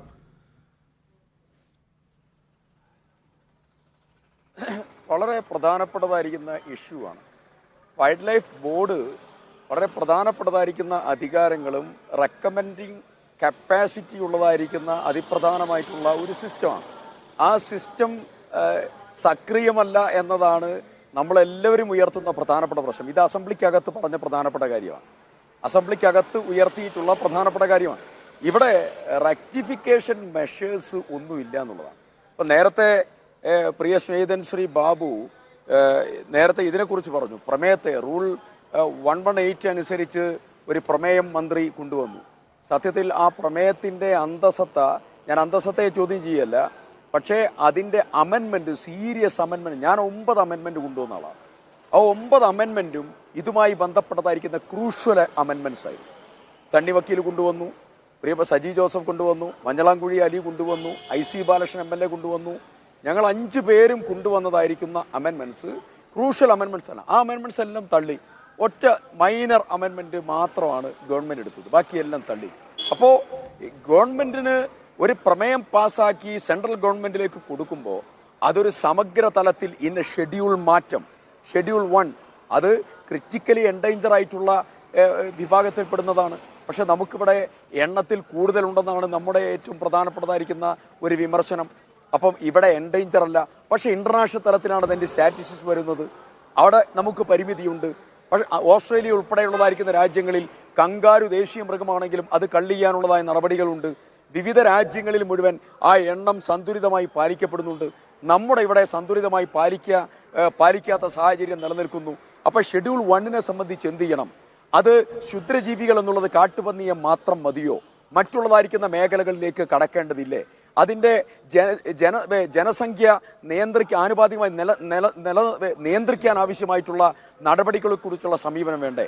Speedy disposal of compensation, എത്രയും പെട്ടെന്നുള്ള പരിഹാരം, കോമ്പൻസേഷൻ ഹൈക്ക് ചെയ്യാനുള്ള നടപടികൾ, അതിന് MACT മോഡലുള്ളതായിരിക്കുന്ന ഒരു ട്രിബ്യൂണൽ രൂപീകരിക്കാൻ ആവശ്യമായ നടപടികൾ തുടങ്ങി ഒരുപാട് കാര്യങ്ങൾ, അതിപ്രധാനമായ അമെൻമെൻറ്റുകൾ മുഴുവൻ, അതിൻ്റെ സെൻട്രൽ ആക്ടിൻ്റെ അമെൻമെൻറ്റും സ്റ്റേറ്റിൽ ഗവൺമെൻറ് ചെയ്യേണ്ടതായിരിക്കുന്ന കാര്യങ്ങളെ സംബന്ധിച്ച് അതിപ്രധാനമായ അമെൻമെൻറ്റുകൾ കൊടുത്തു. ആ അമെൻമെൻറ്റ് മുഴുവൻ തള്ളിക്കളഞ്ഞിരിക്കുകയാണ്. അപ്പോൾ ഗവൺമെൻറ് ചെയ്യേണ്ടതായിരിക്കുന്ന സമീപനത്തിൽ കാതലായ മാറ്റം ഉണ്ടാകണം. ആ മാറ്റം ജനത്തെ പൊതുവായി കണ്ടുകൊണ്ടുള്ളതായിരിക്കുന്ന മാറ്റമാകണം. ഞാനിപ്പോൾ ഒരു പ്രധാനപ്പെട്ടതായിരിക്കുന്ന കാര്യം, ഇപ്പം ഞങ്ങൾ ഇവിടെ കലക്ടറേറ്റ് പഠിക്കലൊരു സമരത്തിലാണ്. സണ്ണി ജോസഫ് MLA ഇപ്പോൾ ഇവിടെ വന്നിരുന്നു. അദ്ദേഹം അടിയന്തര പ്രമേയത്തിന് നേതൃത്വം കൊടുത്തൊരു MLA ആണ്. ഞാൻ അടിയന്തര പ്രമേയം അവസാനം അജീഷിൻ്റെ മരണത്തിൽ ഞാൻ കൊണ്ടുവന്നു. അദ്ദേഹം തോമസിൻ്റെ മരണവുമായി ബന്ധപ്പെട്ടുകൊണ്ടാണ് അദ്ദേഹം അടിയന്തര പ്രമേയം കൊണ്ടുവന്നത്. രണ്ടും വയനാട്ടിലെ മരണങ്ങളാണ്. അദ്ദേഹം പറഞ്ഞത്, ഞാൻ ഒരു ദിവസം ചീഫ് വൈൽഡ് ലൈഫ് വാർഡൻ്റെ ഫോറസ്റ്റ് ഹെഡ്ക്വാർട്ടറിൽ പോയി. എന്തിനാ പോയത്? 1 മണിക്കൂർ കാത്തു നിന്നു. ഗംഗാ സിംഗ് ഉൾപ്പെടെ പ്രിൻസിപ്പൽ CCF ഉൾപ്പെടെയുള്ള ആളുകളെ കാണാൻ വേണ്ടിയാണ് ഞാൻ അവിടെ കാത്തുന്നത്. എന്താ പ്രശ്നം? അദ്ദേഹത്തിൻ്റെ നിയോജകമണ്ഡലത്തിൽ ഒരു കടുവ, കൊട്ടിയൂർ, പേരാവൂർ, ആറളം മേഖലകളിൽ ഒരു കടുവയെ കാണുന്നു. ആ കടുവയെ അടിയന്തരമായി ട്രാങ്കുലൈസ് ചെയ്യണം, പിടിക്കണം, അതിനുള്ള നടപടിയെടുക്കണം, ഉത്തരവിടണം. 1 മണിക്കൂർ കാത്തു നിന്ന് ഉദ്യോഗസ്ഥന്മാരുമായി ചർച്ച നടത്തി അവർ ഓക്കെ പറഞ്ഞു. നിങ്ങളറിയോ, മണിക്കൂറുകൾ കാത്തു നിന്ന ഒരു ജനപ്രതിക്കുണ്ടായ അനുഭവം അവർ ആ ഉത്തരവിട്ടില്ല എന്നുള്ളത് മാത്രമല്ല, ആ കടുവയാണ് വയനാട്ടിലേക്ക് കയറി തോമസ് എന്ന് പറയുന്ന ഹതഭാഗ്യനെ പച്ചയായി ആക്രമിച്ച് കടിച്ചു കൊന്ന് ഭക്ഷിച്ച് അതിനുശേഷം ഈ പടിഞ്ഞാറത്തറയിൽ വെച്ചുകൊണ്ട് പിടിക്കപ്പെടുന്നതായിരിക്കുന്ന വന്യമൃഗം കടുവ. അതാണ് ഞാൻ ചോദിക്കട്ടെ, ഈ ഗവൺമെൻറ് ബഹുമാനപ്പെട്ട മന്ത്രിക്ക് കൊടുത്ത് മന്ത്രി ശുപാർശ ചെയ്തതാണ്, അങ്ങോട്ട് മന്ത്രിയെ കണ്ട് മന്ത്രി ശുപാർശ ചെയ്തതാണ്. ഇതൊരാൾ മരിച്ചതുമായി ബന്ധപ്പെട്ടതായിരിക്കുന്ന പ്രധാനപ്പെട്ട കാര്യമാണ്. അപ്പോൾ നടക്കുന്ന കാര്യങ്ങൾ ഇതാണ്. വനം മന്ത്രിക്ക് ഉദ്യോഗസ്ഥന്മാരെ നിയന്ത്രിക്കാൻ പറ്റുന്നില്ലേ? അങ്ങനെയാണെങ്കിൽ പറയണം. വനമന്ത്രി സ്പീഡി ഡിസ്പോസൽ പറയുന്നു, പക്ഷെ ഉദ്യോഗസ്ഥന്മാർ കേൾക്കുന്നില്ല. സിദ്ദിഖിയുടെ ബാബുവും പറയുന്നതാണ്, CRPC 130. ശ്രീ സിദ്ദിഖ് ബാബുവും പറയുന്നതാണ്, അതായത് അവർക്ക് കൂറ് കേന്ദ്രത്തോടാണ് എന്നാണ് പറയുന്നത്, IFSകാർക്ക്. അതെ അതെ അതെ അല്ല അല്ല അല്ല നമുക്ക് സംസ്ഥാനം കേന്ദ്രം എന്നുള്ളതല്ല. ഞാൻ ബാബു പറഞ്ഞതിനെ ഖണ്ഡിക്കാനല്ല ആഗ്രഹിക്കുന്നത്. ബാബു ഇതിൻ്റെ കെടുതി നേരിടുന്ന ജില്ലയിലെ ഒരു പ്രധാനപ്പെട്ട രാഷ്ട്രീയ സംഘടനയുടെ പ്രധാനപ്പെട്ട പൊതുപ്രവർത്തകനാണ്. അദ്ദേഹം വികാരത്തോടു കൂടിയാണ് സംസാരിക്കുന്നത്. അത് വികാരത്തെ ഉൾക്കൊണ്ടുകൊണ്ടാണ് ഞാനും സംസാരിക്കുന്നത്. തർക്കമില്ല. ഞങ്ങൾ ആരും തമ്മിൽ വലിയ അഭിപ്രായ വ്യത്യാസങ്ങളൊന്നും ഈ കാര്യത്തിൽ ജില്ലയെ സംബന്ധിച്ചില്ല. കാതലായ പ്രശ്നം എവിടെയാണ്? ഇവിടെ ഉദ്യോഗസ്ഥന്മാർ CRPC 133 ഇൻവോക്ക് ചെയ്യണം. ഞങ്ങൾ മുഖ്യമന്ത്രിയോട് പറഞ്ഞു, കലക്ടർക്ക് ഉത്തരവിടാം. മുഖ്യമന്ത്രി പറഞ്ഞു ആവശ്യമാണെങ്കിൽ അതും ചെയ്യണം. ഞാൻ ചോദിക്കുന്നു, ഇതുവരെ ഞങ്ങൾ നിരന്തരമായി ആവശ്യപ്പെട്ടുകൊണ്ടിരിക്കുകയാണല്ലോ. പൊതുപ്രവർത്തകന്മാർ ബാബുവിൻ്റെ സ്റ്റേറ്റ്മെൻറ്റ് ഞാൻ വായിച്ചു പത്രത്തിൽ. ആവശ്യമാണെങ്കിൽ വെടിവെക്കണം. എന്താണ് വെടിവെക്കാത്തത്? ഇവിടെ കൃഷിയിടത്തിലേക്ക് മനുഷ്യനെ ആക്രമിക്കാൻ കൊല്ലുമ്പോൾ 133 എന്തുകൊണ്ട് ഇൻവോക്ക് ചെയ്യപ്പെടുന്നില്ല? എന്തുകൊണ്ട് ചീഫ് വൈൽഡ് ലൈഫ് ഒന്ന് കൂട് വെക്കാൻ, ഒന്ന് ക്യാമറ വെക്കാൻ, ഒന്ന് ട്രാങ്കുലൈസ് ചെയ്യാൻ, മയക്കുപിടി വെക്കാൻ, കൊലപ്പെടുത്താൻ, മനുഷ്യൻ്റെ ജീവന് ഭീഷണിയാകുന്നതായിട്ടുള്ള വന്യമൃഗത്തെ പ്രതിരോധിക്കാൻ എന്താ നടപടികളില്ലാത്തത്? അവിടെയാണ് പ്രശ്നം. അതിനാണ് ഞങ്ങൾ പറഞ്ഞത്, ഇത് നടപ്പിലാക്കുന്ന സിസ്റ്റത്തിൻ്റെ ഗുരുതരമായിട്ടുള്ള പാളിച്ചയുണ്ട്. സെൻട്രൽ ആക്ടിൻ്റെ ഫോറസ്റ്റ് കൺസർവേഷനും വൈൽഡ് ലൈഫ് പ്രൊട്ടക്ഷൻ ആക്ട്, ഇതിൻ്റെ അമെൻമെൻറ്റ് വേണം, തർക്കമില്ല. ആ അമെൻമെൻറ്റ് വേണമെങ്കിൽ കേരളത്തിൽ നിന്ന് ഡെലിഗേഷൻ പോകണം, ഓൾ പാർട്ടി ഡെലിഗേഷൻ. ആ ഓൾ പാർട്ടി ഡൽഹിയിൽ പോയി സമരം ചെയ്തു. ഞാനതിനെ എതിർക്കുന്നില്ല, സമരം ചെയ്യാനുള്ള അവകാശമുണ്ട്. ആ ഡൽഹിയിലെ സമരത്തിൽ ഉയർത്തേണ്ട അതിപ്രധാനമായിട്ടുള്ള ഒരു വാദഗതി ഇതാകണമായിരുന്നു. ഇതിനൊരു കോമൺ ഡെലിഗേഷൻ പോകാൻ ഗവൺമെൻറ് തീരുമാനിച്ചോ? പ്രതിപക്ഷം സഹകരിക്കാലോ, പോകാലോ.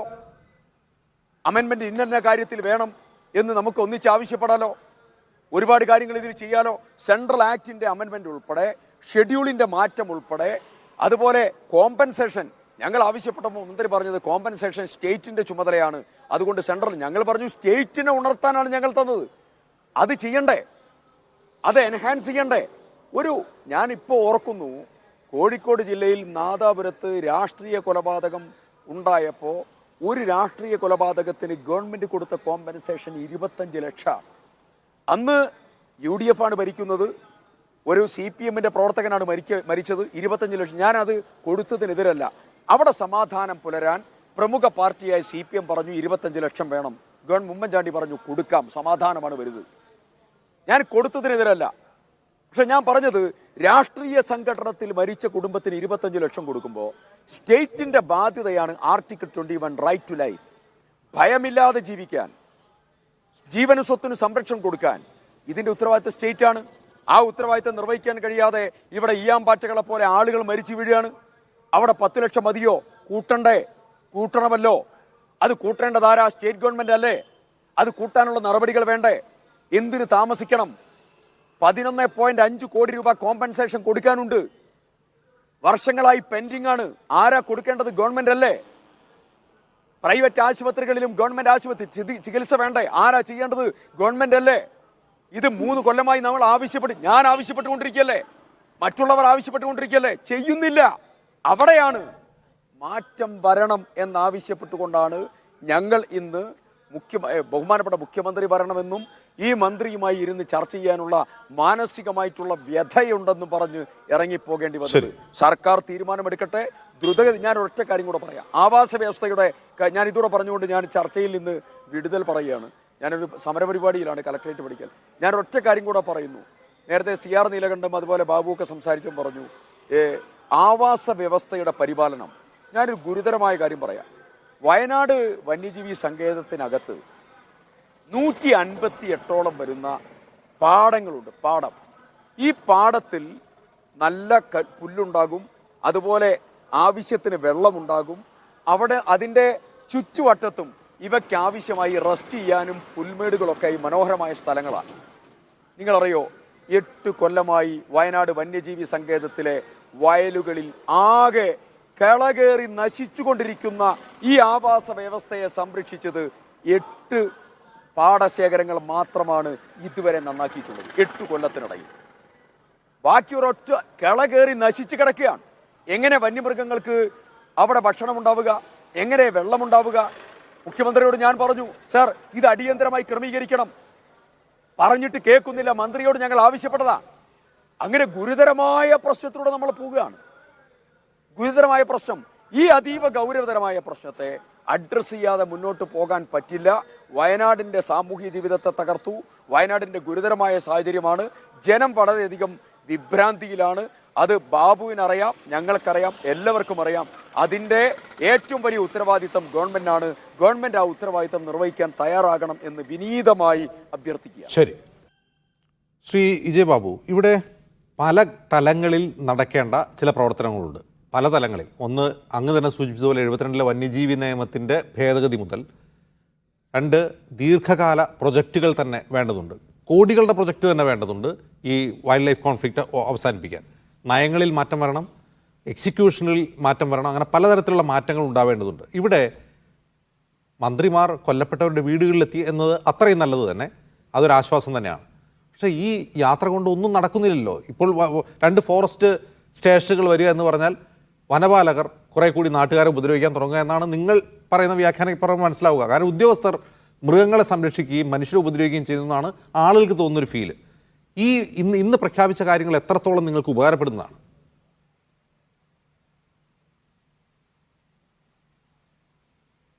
ജിൻസ്, ഇതിൽ ബഹുമാന്യായ നീലകണ്ഠൻ സാർ പറഞ്ഞ വസ്തുതാപരമായ കാര്യങ്ങളൊന്നും ഞാൻ നിഷേധിക്കുന്നില്ല. അതോടൊപ്പം തന്നെ ഞങ്ങളുടെ പ്രിയപ്പെട്ട MLA കുറേ കാര്യങ്ങളോട് ചൂണ്ടിക്കാണിച്ചിട്ടുണ്ട്. ഇന്നത്തെ ചർച്ചയിൽ എടുത്ത തീരുമാനങ്ങൾ തന്നെയാണ് ഇന്നിപ്പോൾ വേണം എന്ന് MLA പറഞ്ഞ കാര്യങ്ങൾ. ഉദാഹരണമായിട്ട് പ്രൈവറ്റ് ആശുപത്രികളിൽ ചികിത്സ കിട്ടണം. അതേ വന്യമൃഗ ആക്രമണത്താൽ പരിക്ക് പറ്റിയ ആൾക്ക് പ്രൈവറ്റ് ആശുപത്രികളിൽ ചികിത്സ വേണമെന്നുള്ള ഒരു ഡിമാൻഡ് MLA പറഞ്ഞു. ഓൾറെഡി ഇന്നത്തെ യോഗത്തിൽ തീരുമാനമായ കാര്യമാണ്. അതോടൊപ്പം തന്നെ 2 RRTകളെ നിയമിക്കുന്ന കാര്യം തീരുമാനിച്ചിട്ടുണ്ട്. ഏറ്റവും ഒടുവിലായി MLA പറഞ്ഞ ഈ വൈൽഡ് ലൈഫ് സാങ്ച്വറിയിലെ വയലുകളുടെ സംരക്ഷണവുമായി ബന്ധപ്പെട്ടുകൊണ്ട് നെബാർഡുമായി ബന്ധപ്പെട്ടുകൊണ്ട് അതിൻ്റെ കാര്യങ്ങൾ തീരുമാനിക്കപ്പെട്ടു കഴിഞ്ഞു. ഞങ്ങൾക്കിവിടെ സൂചിപ്പിക്കാനുള്ളത് ഇതൊരു രാഷ്ട്രീയ പ്രശ്നമല്ല, വയനാട്ടിലെ ജനങ്ങളുടെ വിഷയമാണ്. എൻ്റെ പ്രിയപ്പെട്ട MLA കൽപ്പറ്റയുടെ MLA. ഞങ്ങൾ ആഗ്രഹിക്കുന്നത് MLA പറഞ്ഞ രീതിയിലുള്ള കാര്യങ്ങളല്ല. ഇവിടുത്തെ വിഷയങ്ങൾക്ക് ശാശ്വതമായ ഒരു പരിഹാരം ഉണ്ടാകണം. അതിനുവേണ്ടി ആര് ചെറുവിരൽ അനക്കിയാൽ പോലും വയനാടൻ ജനത അതിനെ സ്വീകരിക്കും. അത് ഞങ്ങളുടെ ആവശ്യമാണ്. കാരണം ഞങ്ങളുടെ നിലനിൽപ്പിൻ്റെ വിഷയമാണ്. ഞങ്ങളുടെ മക്കൾക്ക് ഞങ്ങൾക്ക് ജീവിക്കാൻ സാധിക്കാൻ പറ്റാത്ത വിധത്തിലേക്ക് ഈ വിഷയം അതിഭീകരമായിരിക്കുകയാണ്. 1972 പാസ്സാക്കിയ നിയമമാണ് ഇതിൻ്റെ അകത്തുള്ള വിഷയം. ആ നിയമത്തെ ഞാൻ എതിർത്ത് പറയുകയല്ല. ആ നിയമം മൂലം വനത്തിൽ മൃഗങ്ങളുടെ എണ്ണം വർദ്ധിച്ചിരിക്കുന്നു. ആ വിഷയം പരിഹരിക്കണ്ടേ? ആ വിഷയം പരിഹരിക്കുന്നതിന് വേണ്ടി എന്തെല്ലാം ചെയ്യാൻ വേണ്ടി പറ്റും? ഇപ്പോൾ അങ്ങോട്ടും ഇങ്ങോട്ടും കുറ്റം പറഞ്ഞിരുന്ന കാര്യമുള്ളത്, ഇപ്പോൾ ഇവിടെ ഉണ്ടായിരിക്കുന്ന കടുവകളും ആനകളും ഇപ്പോൾ UDFൻ്റെ ആണ്, BJPയുടെ ആണെങ്കിൽ LDFൻ്റെ ആണെന്ന് പറയാൻ വേണ്ടി പറ്റുമോ? നമ്മളുടെ വന്യമൃഗങ്ങളാണ്. ആ വന്യമൃഗങ്ങളെ സംരക്ഷിക്കണം നമ്മൾ. ഏത് പ്രകാരം? ജനങ്ങളുടെ ജീവനും സ്വത്തിനും സംരക്ഷണം കൊടുത്തുകൊണ്ടായിരിക്കണം ഈ വന്യജീവികളെ സംരക്ഷിക്കേണ്ടത്. അതിനുള്ള സംവിധാനങ്ങൾ ഉണ്ടാക്കണം. ഞാൻ ആദ്യം സൂചിപ്പിച്ചതുപോലെ 1972 ആ നിയമ ഭേദഗതിക്ക് വേണ്ടിയുള്ള ഇടപെടൽ എല്ലാ ഭാഗത്തുനിന്നും ഉണ്ടാകണം. രാഷ്ട്രീയമാണ് പറയുന്നതെങ്കിൽ ഞാൻ ചോദിക്കട്ടെ, ഇപ്പോൾ നിലവിലെ ഇവിടെ 19 MP നമ്മുടെ കേരളത്തിലെ UDFനുണ്ട്. ആ MP ശ്രമിച്ചാൽ നടക്കില്ലേ? നമ്മുടെ വയനാടിൻ്റെ MP എന്ന് പറഞ്ഞാൽ നമ്മുടെ കോൺഗ്രസിൻ്റെ നേതാവ്, ദേശീയ നേതാവ് കൂടിയായ ശ്രീ രാഹുൽ ഗാന്ധിയാണ്. ഇവിടുത്തെ ഈ നിയമ ഭേദഗതിക്ക് വേണ്ടി ഈ കഴിഞ്ഞ 5 വർഷക്കാലത്തിനുള്ളിൽ രാഹുൽ ഗാന്ധി എന്താ ചെയ്തത്? ഞാനിത് പറയുമ്പോൾ രാഷ്ട്രീയമായിട്ട് വരും. ഞാൻ രാഷ്ട്രീയമല്ല പറയാൻ ഉദ്ദേശിക്കുന്നത്. വയനാട്ടിലെ ജനങ്ങൾ ആഗ്രഹിക്കുന്നത് ഈ വിഷയം രാഷ്ട്രീയവൽക്കരിക്കാനല്ല, മറിച്ച് പ്രശ്ന പരിഹാരത്തിന് വേണ്ടിയാണ്. ഞങ്ങൾ വന്യജീവികളെ ഞങ്ങൾ സ്നേഹിക്കുന്നവരാണ്. ഞങ്ങൾ വളർത്തു മൃഗങ്ങളെ ഞങ്ങളുടെ പൊന്നോമന മക്കളായി വളർത്തുന്ന ആളുകളാണ് വയനാട്ടിലെ കൃഷിക്കാർ. അതോടൊപ്പം തന്നെ ഞങ്ങൾ വന്യജീവികളെയും സ്നേഹിക്കുന്നുണ്ട്. ഒരു കാര്യം ഞാൻ പറയട്ടെ, ഞങ്ങൾ വളർത്തുന്ന വളർത്തു മൃഗങ്ങൾ, ഇപ്പോൾ ഉദാഹരണമായി ഞങ്ങൾ കന്നുകാലികളെ വളർത്താറുണ്ട്. ഞങ്ങളെ ഉപദ്രവിക്കാൻ ഞങ്ങൾ വളർത്തുന്ന ഞങ്ങളുടെ പൊന്നോമനകളായ കന്നുകാലികൾ ഒരു ദിവസം അതിൻ്റെ ഉടയവനെതിരെ തിരിഞ്ഞാൽ ഒരു സംശയമുണ്ട്, പിറ്റേ ദിവസം ഞങ്ങൾ ആ കന്നുകാലിയെ ഞങ്ങൾ കൊല്ലും. ഞങ്ങൾ പറയുന്നു വന്യമൃഗങ്ങളെ ഞങ്ങൾ സ്നേഹിക്കുന്നു. നിങ്ങൾ ഒന്ന് മനസ്സിലാക്കണം, വയനാട്ടിൽ ഏതാണ്ട് 1000-ഓളം ആനകളുണ്ട്, വയനാടൻ കാടുകളുണ്ടെന്നാണ് പറയുന്നത്. എത്ര ആനകൾ കാടിന് പുറത്തിറങ്ങി ഉപദ്രവം ചെയ്യുന്നുണ്ട്? ആ ഉപദ്രവം ചെയ്യുന്ന ആനകളൊഴിച്ച് ബാക്കിയുള്ള ആനകളെല്ലാം വനത്തിൽ തന്നെ ജീവിക്കുകയാണ്. അതോടൊപ്പം തന്നെ കടുവകൾ, എത്ര കടുവകൾ പുറത്തിറങ്ങുന്നുണ്ട്? വനം വകുപ്പിൻ്റെ കണക്കനുസരിച്ച് തന്നെ ഏതാണ്ട് 155ഓളം കടുവകളുണ്ടെന്ന് പറയപ്പെടുന്നു. ഞങ്ങളുടെ കണക്കനുസരിച്ച് അതിനെ കഴിഞ്ഞ് കൂടുന്നു, കാരണം നമുക്ക് പല സർവേകളിൽ കൂടി കൂടുതലുണ്ടെന്നാണ് പറയുന്നത്. ഞാൻ തർക്കത്തിലേക്കൊന്നും കിടക്കുന്നില്ല. പക്ഷേ ഇപ്രകാരമുള്ള കടുവകൾ എത്രയാണ് പുറത്തിറങ്ങുന്നുണ്ട്? ആ പുറത്തിറങ്ങുന്ന കടുവകളെ വനം വകുപ്പിന് ആവശ്യമെങ്കിൽ അതിനെ പിടികൂടാം. ഇപ്പോൾ അശാസ്ത്രീയമായിട്ടാണ് കാര്യങ്ങൾ നടക്കുന്നത്. പിടികൂടുന്ന വന്യമൃഗങ്ങളെ അതേ വനത്തിൽ തന്നെ വീണ്ടും വിടുകയാണ്. ആ വന്യമൃഗങ്ങൾ വീണ്ടും വരില്ലേ? ഇപ്പോൾ പേരിനാണെങ്കിൽ പോലും ഇപ്പോൾ ചില വന്യമൃഗങ്ങൾക്കെല്ലാം പേരിട്ടിരിക്കുക. ആനയ്ക്ക് ബേലൂർ മഗ്ന. ഞങ്ങളെ സംബന്ധിച്ചിടത്തോളം ആ ബേലൂർ മഗ്നയ്ക്ക് ആ പേരിന് അർഹമല്ല. കാരണം ഞങ്ങളുടെ മുമ്പിൽ ആ ആന കൊലയാളി ആനയാണ്. ആ കൊലയാളി ആനയെ പിടിച്ച് മയക്കുപിടി വെക്കാൻ വേണ്ടിയുള്ള ശ്രമവുമായി കഴിഞ്ഞ 10 ദിവസമായി നടക്കുക. ഈ കഴിഞ്ഞ ദിവസം ആ ആന കർണാടക വനത്തിലേക്ക് കടന്നു. ഇന്ന് രാവിലെ കേരളത്തിലെ ബൈരക്കുപ്പയ്ക്ക് അടുത്ത് ആ പ്രദേശത്തേക്ക് കേരളത്തിൻ്റെ ഭൂമിയിലേക്ക് ആ ആന വീണ്ടും തിരിച്ചു വന്നിരിക്കുകയാണ്. അങ്ങനെയുള്ള കൊലയാളി ആനകളെ വീണ്ടും മയക്കുപിടി വെച്ച് പിടിച്ച് വനത്തിലേക്ക് വിട്ട് അതിന് വീണ്ടും വരാനുള്ള സംവിധാനമാണോ ഞങ്ങൾ ആഗ്രഹിക്കുന്നത്? അല്ല. ഞങ്ങൾ ആഗ്രഹിക്കുന്നത് അങ്ങനെയുള്ള ആനകളെ മയക്കുപിടി വെച്ച് പിടിച്ച് ഒരിക്കലും വനത്തിൽ നിന്ന് പുറത്തിറങ്ങാൻ പറ്റാത്ത വിധത്തിൽ അതിനെ പാർക്കുകൾ സജ്ജമാക്കിക്കൊണ്ട് ആ പാർക്കുകളിൽ പാർപ്പിക്കുന്ന ഒരവസ്ഥയിലേക്ക് വരണം. ഞാൻ സൂചിപ്പിച്ചു വരുന്നത്, അക്രമകാരികളായ ഏതാനും ചില മൃഗങ്ങളാണ് വയനാട്ടിൽ ഇപ്പോൾ ഈ വിഷയം ഉണ്ടാക്കുന്നത്. ആ മൃഗങ്ങളെ കൈകാര്യം ചെയ്യാൻ വേണ്ടി എല്ലാവിധ നടപടികളും എടുക്കുകയാണ് ആ വിഷയത്തിൽ വേണ്ടത്. മറിച്ച് ഇതിൻ്റെ പേരിൽ ബഹുമാന്യായ സിദ്ദിഖ് എം.എൽ.എ കുറേ രാഷ്ട്രീയ ആരോപണങ്ങൾ ഉന്നയിക്കുന്നു. ഞങ്ങൾക്ക് ആ ആരോപണങ്ങളല്ല വേണ്ടത്. വയനാടൻ ജനത ആഗ്രഹിക്കുന്നത് അതൊന്നുമല്ല. ഞങ്ങൾക്കിതിന് പരിഹാരമാണ് വേണ്ടത്. കാരണം ഞങ്ങൾക്കും ഞങ്ങളുടെ മക്കൾക്കും ഇവിടെ താമസിക്കാൻ പറ്റുന്ന അവസ്ഥയിലേക്ക് വരണം. അതുകൊണ്ടാണ് ഞങ്ങൾ പറയുന്നത്, എല്ലാവരും യോജിച്ച ഒരു പ്രക്ഷോഭത്തിലേക്ക് പോകേണ്ടി വരും, യോജിച്ച നടപടിയിലേക്ക് പോകേണ്ടി വരും. എനിക്കിവിടെ ഒരു കാര്യം സൂചിപ്പിക്കാനുണ്ട്. വയനാട്ടിലെ വന്യമൃഗവുമായി ബന്ധപ്പെട്ടുകൊണ്ട്, വന്യമൃഗ ശല്യവുമായി ബന്ധപ്പെട്ടുകൊണ്ട് പുറത്തെന്താ സംസാരം നടക്കുന്നത്? ബഹുമാന്യായ നീലകണ്ഠൻ സാർ തന്നെ ഇതിനു മുമ്പ് പല ചർച്ചകളും ഞാൻ പറഞ്ഞു കേട്ടിട്ടുണ്ട്. അദ്ദേഹം അല്ലെങ്കിൽ പോലും ചില ചർച്ചകളിൽ പല ആളുകളും പറയുന്നത്, വയനാട്ടിലെ നിലവിലുള്ള കാട് കൃഷിക്കാർ കയ്യേറിയിരിക്കുന്നു. കാട് കയ്യേറിയതുകൊണ്ടാണ് മൃഗങ്ങൾ കാട്ടിൽ നിന്ന് പുറത്തേക്ക് ഇറങ്ങിയെന്നുള്ള ദുഷ്പ്രചരണമാണ് നടന്നുകൊണ്ടിരിക്കുന്നത്. ഞങ്ങൾക്ക് ആ പ്രചരണം നടത്തുന്ന ആളുകളോട് വ്യക്തമായി ഞങ്ങൾക്ക് ചോദിക്കാനുണ്ട്, 1947 ഇന്ത്യ സ്വാതന്ത്ര്യം പ്രാപിക്കുന്ന സമയത്ത് വയനാട്ടിൽ എത്ര ചതുരശ്ര കിലോമീറ്റർ കാടുകളുണ്ടായിരുന്നു? എന്തിന് 1972 കേന്ദ്ര വന സംരക്ഷണ നിയമം വന്ന സമയത്ത് വയനാട്ടിൽ എത്ര ചതുരശ്ര കിലോമീറ്റർ കാടുകളുണ്ടായിരുന്നു? അതിൽ 1 സെൻറ്റ് ഭൂമിയെങ്കിലും കാട് നഷ്ടപ്പെട്ടിട്ടുണ്ടെങ്കിൽ, കാടില്ലാതായിട്ടുണ്ടെങ്കിൽ ഇവർ പറയുന്നത് കേൾക്കാൻ ഞങ്ങൾ തയ്യാറാണ്. വയനാടിൻ്റെ കണക്കുകൾ വെച്ച് പരിശോധിച്ചാൽ 2132 ചതുരശ്ര കിലോമീറ്റർ കാടുകളാണുള്ളത്. 2132 ചതുരശ്ര കിലോമീറ്ററാണ് വയനാടിൻ്റെ ആകെ വിസ്തൃതി. അതിൽ 786 ചതുരശ്ര കിലോമീറ്റർ വനമാണുള്ളത്. ഇവിടെ നമ്മൾ 1970 ഭൂപരിഷ്കരണ നിയമവുമായി ബന്ധപ്പെട്ടുകൊണ്ട് 100 കണക്കിന് ഏക്കർ ഭൂമിയാണ് വെസ്റ്റ് ചെയ്ത് വനത്തിൻ്റെ വിസ്തൃതിയായി കൂടിയിട്ടുള്ളത്. എന്നിട്ടും വയനാട്ടിലെ ജനങ്ങൾ കേൾക്കുന്നത് എന്താണ്? വയനാട്ടിലെ കൃഷിക്കാർ ഭൂമി കയ്യേറിയിരിക്കുന്നു, കാട് കയ്യേറിയിരിക്കുന്നു. അതുകൊണ്ടാണ് വയനാട്ടിലെ കാടുകളിൽ നിന്ന് മൃഗങ്ങൾ പുറത്തു വരുന്നതെന്നാണ്. യാതൊരു യാഥാർത്ഥ്യവുമില്ല. യഥാർത്ഥത്തിൽ ഈ വസ്തുത, ഈ കഴിഞ്ഞ ഏതാനും ദിവസങ്ങളായി വയനാട്ടിൽ നടന്നിട്ടുള്ള വലിയ സമരങ്ങൾ, ആ സമരങ്ങൾ ഒരു പരിധിവരെ കേരളീയ പൊതുസമൂഹം വയനാടിൻ്റെ വിഷയം അത് അഡ്രസ്സ് ചെയ്യേണ്ടതാണ് എന്നുള്ള തിരിച്ചറിവിലേക്ക് വന്നിരിക്കുന്നു. അതിൽ ഞങ്ങൾക്ക് സന്തോഷമുണ്ട്. അതുകൊണ്ട് വയനാടിൻ്റെ ജനങ്ങളുടെ അതിജീവനത്തിന് വേണ്ടിയുള്ള ഒരു കാലഘട്ടത്തിലാണ് ഞങ്ങൾ ജീവിക്കുന്നത്. ഇവിടെ രാഷ്ട്രീയ ചേരിതിരിവിന് ആവശ്യമില്ല. ബഹുമാന്യായ MLA, ബഹുമാന്യായ MP, ഇവിടെയുള്ള ഓരോ രാഷ്ട്രീയ പ്രതിനിധികളും ഓരോ രാഷ്ട്രീയ നേതാക്കന്മാരും സാമുദായിക നേതാക്കന്മാരും അവരെല്ലാം ഈ കാര്യത്തിന് വേണ്ടി ഉയർത്തുന്ന കാര്യങ്ങൾ അവർ പറയുന്ന കാര്യങ്ങൾ അത് നടപ്പിലാക്കിക്കൊണ്ട് ഇതിനൊരു ശാശ്വതമായ പരിഹാരം ഉണ്ടാക്കാൻ വേണ്ടിയുള്ള കാര്യങ്ങളാണ് വേണ്ടത്. മറിച്ച് ഒരു രാഷ്ട്രീയ വിവാദത്തിലേക്ക് പോകാൻ ഞാൻ ആഗ്രഹിക്കുന്നില്ല. പരിഹാരമാണ് ഞങ്ങൾക്ക് വേണ്ടത്. അതിൽ ഗവൺമെന്റിന്റെ ഭാഗത്തുണ്ടാകണം, കേരള ഗവൺമെന്റിന്റെ ഭാഗത്തുണ്ടാകണം. ഗവൺമെന്റ് ചെയ്യേണ്ട കാര്യങ്ങളെ സംബന്ധിച്ച് മന്ത്രിസഭാ തീരുമാനം വന്നിട്ടുണ്ട്, മന്ത്രിസഭാ ഉപസമിതിയുടെ തീരുമാനം വന്നിട്ടുണ്ട്. നമ്മുടെ കേന്ദ്രമന്ത്രി നാളെ നമ്മുടെ കേന്ദ്രമന്ത്രി വയനാട്ടിൽ വരുന്നു. ഞങ്ങൾ സ്വാഗതം ചെയ്യുകയാണ്. ശ്രീ സി ആർ നീലൻ, ഇപ്പോൾ നാം കാണുന്ന ഈ മന്ത്രിമാരുടെ വാഗ്ദാനങ്ങൾ അതൊക്കെ താൽക്കാലിക പരിഹാരങ്ങൾ പോലുമല്ല. അപ്പോൾ ഇത് ഒരു വലിയ കൂട്ടായ ചർച്ചയിലേക്കും ഈവൻ ശാസ്ത്രജ്ഞന്മാരുൾപ്പെടെ ഈ രംഗത്തെ വിദഗ്ധരുൾപ്പെടെ എല്ലാവരും കൂട്ടായി എടുത്ത ഒരു പ്ലാൻ ഉണ്ടാക്കി ദീർഘകാല ഹ്രസ്വകാല പദ്ധതിയിൽ നടപ്പാക്കേണ്ട വലിയൊരു വിഷയമാണ്. ഒരുപക്ഷെ സഭ നിർത്തിവെച്ച് ചർച്ച ചെയ്യേണ്ട, അടിയന്തരമായി ചർച്ച ചെയ്യേണ്ട ചില വിഷയങ്ങൾ ഈ കാര്യത്തിലുണ്ട്.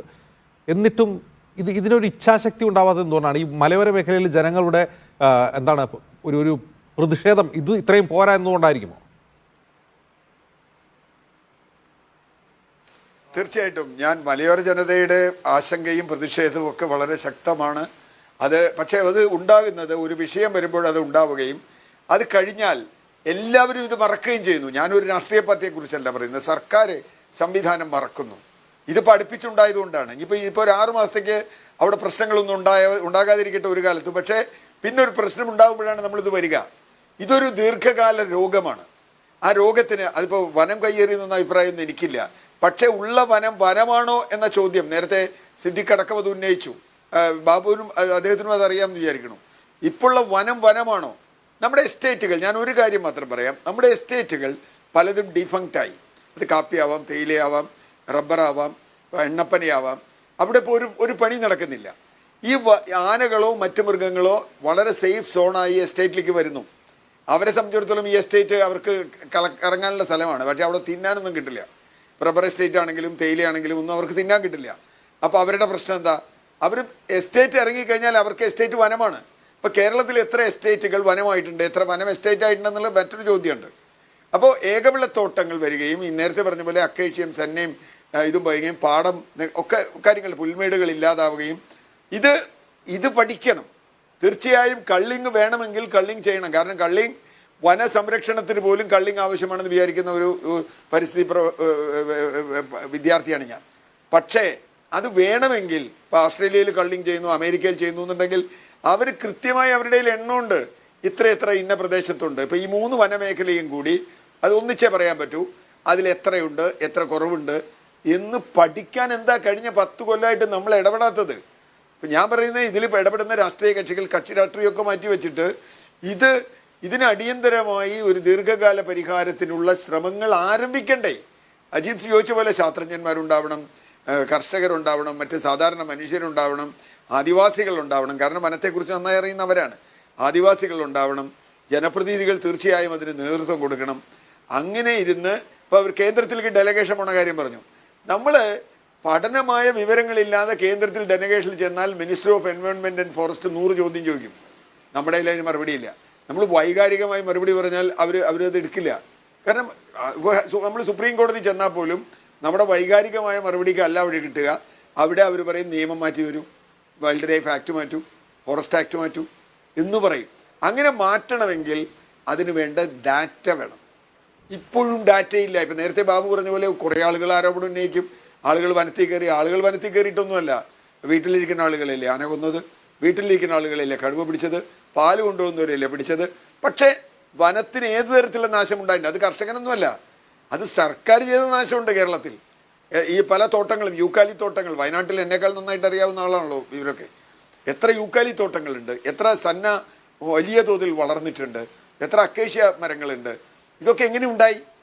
ഇതൊന്നും കണക്കാക്കാതെ വയനാട്ടിൽ ഇപ്പോൾ അദ്ദേഹം പറഞ്ഞു, ശരിയാണ്, 786 സ്ക്വയർ കിലോമീറ്റർ ഏരിയ വനം വകുപ്പിൻ്റെ പദ്ധതിയുണ്ട്. അവിടെ ഏതെങ്കിലും ഒരു കർഷകൻ ആ വഴിക്ക് നടന്നു പോയാൽ അവനെതിരെ കേസെടുക്കും. അതാണ് നമ്മുടെ നാട്ടിലെ നിയമം. പക്ഷേ വന്യമൃഗം വന്നാൽ വന്യമൃഗത്തിനെതിരെ കേസെടുക്കുക. അപ്പോൾ വന്യമൃഗം വരുന്നത് തടയണമെങ്കിൽ തടയുന്ന സംവിധാനങ്ങൾ മാത്രം പോരാ, വന്യമൃഗങ്ങൾ അവിടെ ജീവിക്കുന്നു എന്ന് പറയണം. അവരെണ്ണം കൂടുതലാണെങ്കിൽ അവരെ ക്ഷുദ്രജീവിയായിട്ട് പ്രഖ്യാപിക്കണം. അവരെ എത്ര എണ്ണത്തിനെ കൊല്ലണമെന്ന് തീരുമാനിക്കണം. വീരപ്പൻ കൊല്ലുന്ന പോലെ ആനയെ കൊന്നാൽ പോരല്ലോ. അതല്ലല്ലോ വനം വകുപ്പോ അല്ലെങ്കിൽ സർക്കാരോ ചെയ്യേണ്ടത്. കാരണം വൈൽഡ് ലൈഫ് പ്രൊട്ടക്ഷൻ ഭരണഘടനാപരമായ ബാധ്യതയാണ്, നിയമബാധ്യതയാണ്. അതിനേക്കാൾ വലിയ ബാധ്യതയാണ് ആർട്ടിക്കിൾ 21 ജീവൻ സംരക്ഷിക്കുക എന്നുള്ളത്. ശരി, ഇതിൻ്റെ ഒരു ബാലൻസിങ്. വന്യമൃഗങ്ങൾ മനുഷ്യന്റെ ശത്രുക്കളല്ല. അദ്ദേഹം തന്നെ ഇപ്പം നന്നായി പറഞ്ഞു. ഇവരൊക്കെ വന്യമൃഗങ്ങളെ കണ്ട് ജീവിച്ച് വളർന്നിട്ടുള്ളവരെ, ഞാൻ കാണുന്നേക്കാൾ കൂടുതൽ കണ്ടിട്ടുള്ളവരല്ലേ വയനാട്ടുകാർ. എപ്പോഴെങ്കിലും ഇത്ര സംഘർഷം ഉണ്ടായിട്ടുണ്ടോ? എപ്പോഴാണ് സംഘർഷം കൂടുതൽ തുടങ്ങിയത്? എന്താണ് അതിന്റെ കാരണം? ഞാൻ പറഞ്ഞത് പഠനം നടത്താതെ എന്തെങ്കിലുമൊക്കെ പറയുക, എന്തെങ്കിലുമൊക്കെ വാഗ്ദാനം ചെയ്യുക, പരസ്പരം കുറ്റപ്പെടുത്തുക തുടങ്ങിയ കാര്യങ്ങളിലേക്കാണ് ഭരണ നേതൃത്വവും രാഷ്ട്രീയ നേതൃത്വവും ഒക്കെ പോകുന്നത് എന്നുള്ളതാണ് ഇക്കാര്യത്തിൽ ഏറ്റവും ദൗർഭാഗ്യകരമായ കാര്യം. വളരെ നന്ദി Shri CR Neelakantan, T Siddique MLA, Shri J Babu ഇത്രയും സംസാരിച്ചതിന്.